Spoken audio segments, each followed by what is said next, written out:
नमस्कार दोस्तों, आज हम बात करेंगे एक ऐसे मुद्दे के बारे में जो कांग्रेस की प्राथमिकताओं, उनकी प्रायोरिटीज पर अपने आप में एक बड़ा सवाल खड़ा करती है। सवाल खड़ा होता है कि जब बांग्लादेश में अल्पसंख्यकों पर अत्याचार होता है तो वो चुप रहते, वहाँ हिंदुओं के साथ बर्बरता होती है तो उनके जुबान में एक लफ्ज नहीं निकलता, लेकिन जब बात गाजा की, फिलिस्तीनियों की या फिर ईरान की आती है तो वो बड़ी मुखरता से उनके लिए आवाज उठाते हुए नजर आते हैं, उनके लिए स्टैंड लेते हुए नजर आते हैं और उनके लिए अपनी ही सरकार पर सवाल खड़ा करते हैं। दरअसल एक खबर आई जिसके बाद कांग्रेस ने उनके ऊपर ये सवाल खड़ा करने पर मजबूर कर दिया। खबर क्या है वो मैं आपको बता देती हूँ। कांग्रेस की चेयरपर्सन सोनिया गांधी ने द हिंदू के लिए ईरान इजराइल युद्ध और गाजा की स्थिति को लेकर एक लेख लिखा, एक आर्टिकल लिखा। इस लेख में उन्होंने भारत की विदेश नीति, खासकर पश्चिमी एशिया में चल रहे तनाव पर भारत सरकार की चुप्पी पर सवाल उठाया।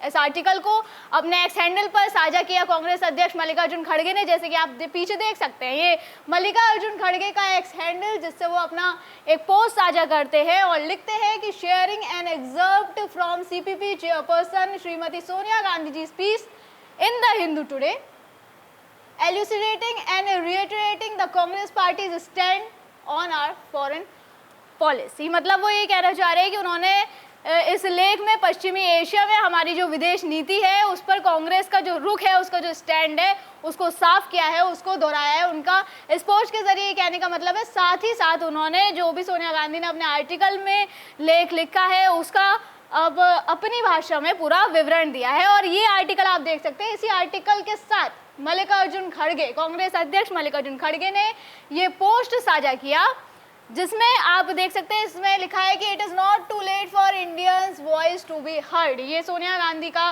लेख है द हिंदू का, जो उन्होंने द हिंदू के लिए जो उन्होंने आर्टिकल लिखा है। इसमें एक छोटा सा पार्ट है, वो शायद आपको दिख रहा होगा या नहीं भी दिख रहा होगा तो मैं स्क्रीन पर लगवा दूंगी। इसमें ये लिखा है कि new Delhi's silence on the devastation in Gaza and the hostilities against Iran is a disturbing departure from its moral and diplomatic tradition। मतलब वो ये कहना चाह रही है कि जो भारत का जो साइलेंस है, मतलब भारत सरकार का जो साइलेंस है ईरान और इजराइल युद्ध को लेकर, वो उनकी मॉरलिटीज, वो उनकी नैतिकताओं और वो उनकी डिप्लोमेटिक परंपराओं के खिलाफ है। उनके कहने का तात्पर्य ये है। सोनिया गांधी ने अपने लेख में ईरान और इजराइल के बीच बढ़ते तनाव और गाजा में इजराइल की सैन्य कार्रवाइयों की भी निंदा की। उनका कहना है कि इजराइल की कार्रवाइयां जैसे गाजा में बमबारी और ईरान पर हमले अंतर्राष्ट्रीय नियमों के खिलाफ है।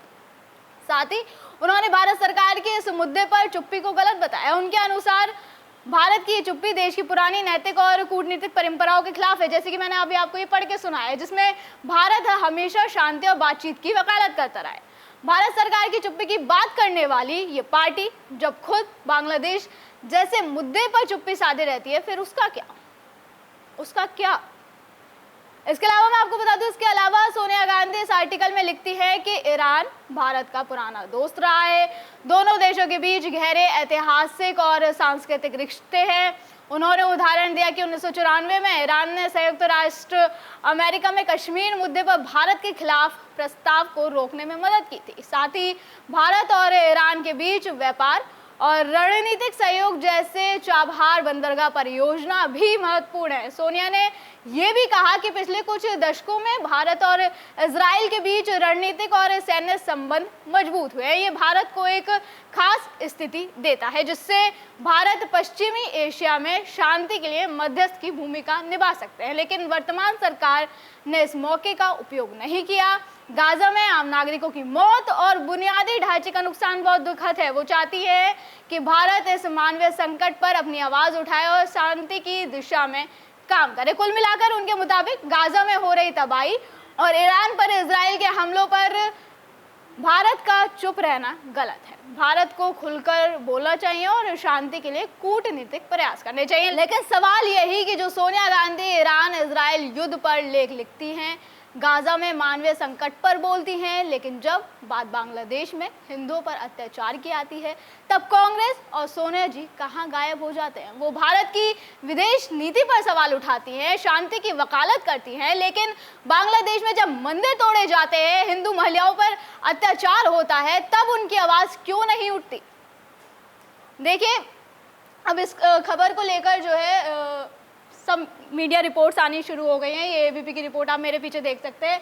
इसमें लिखा है कि ईरान भारत का पुराना दोस्त, दूसरी ओर इजराइल मिडिल ईस्ट में छिड़ी जंग पर सोनिया गांधी का आया रिएक्शन। इसके अलावा टीवी9 की आप रिपोर्ट देख सकते हैं जिसमें लिखा है कि इजराइल के हमले से गुस्से में सोनिया गांधी, सरकार को बताई ईरान की अहमियत। गुस्से में सोनिया गांधी, ये गुस्सा तब कहाँ चला जाता है जब बांग्लादेश में हिंदुओं का जेनोसाइड हो रहा होता है, तब आपकी वो सिंपैथी, तब आपके इमोशंस कहाँ चले जाते हैं। बांग्लादेश में 2024 में शेख हसीना की सरकार गिरने के बाद हिंदुओं और अल्पसंख्यकों पर जिस तरीके से हिंसा हुई, लेकिन उस वक्त कांग्रेस पार्टी की ओर से कोई भी आधिकारिक बयान या निंदा सार्वजनिक रूप से सामने नहीं आई। तो क्या ये चुनिंदा नैतिकता का सबूत नहीं है? क्या ये कांग्रेस की तुष्टीकरण की नीति का सबूत नहीं है? क्या ये सिर्फ वोट बैंक की राजनीति नहीं है? इस खबर पर, सोनिया गांधी के इस स्टैंड पर आपका क्या कहना है, हमें कमेंट करके जरूर बताएं। फिलहाल आज की वीडियो में बस इतना ही। अगली बार फिर होगी मुलाकात। आप देखते रहे DN पे इंडिया, हर खबर भरोसे के साथ।